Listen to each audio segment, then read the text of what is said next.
Traci Martin with Intech Freight Logistics, a certified MercuryGate value-added reseller integrator. This video is to demonstrate adding a contracted customer rate from the route board. A couple different ways this can be handled. Right now I'm on a transport list from the route board. You can see here we have two loads that do not have a customer rate.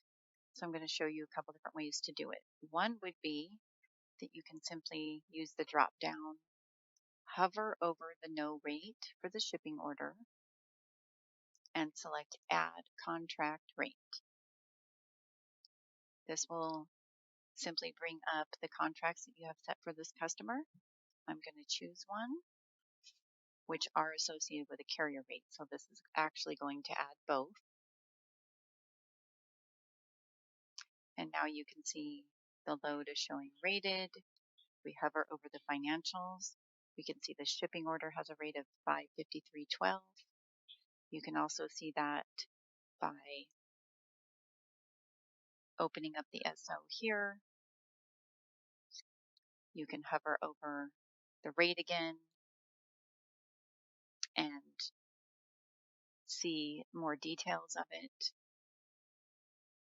Now, another way that you can do this is simply from selecting assign rate, assign customer rate.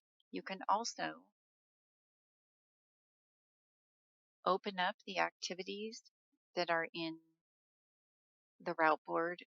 We have assign rate, assign customer rate, and assign carrier rate, and select assign customer rate from here rather than opening assign rate, scrolling down to assign customer rate. I'm going to select system. So this will bring back any contracts I have. I'm going to select a different rate on this one and save. And once again, now you can see it is showing as rated and the rate being $562.50.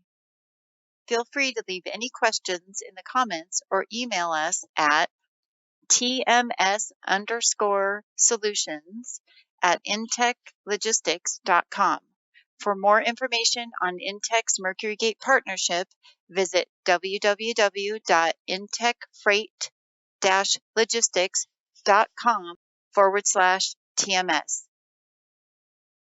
Please do give us a thumbs up below and subscribe to this channel to get future videos first. Thanks very much for watching.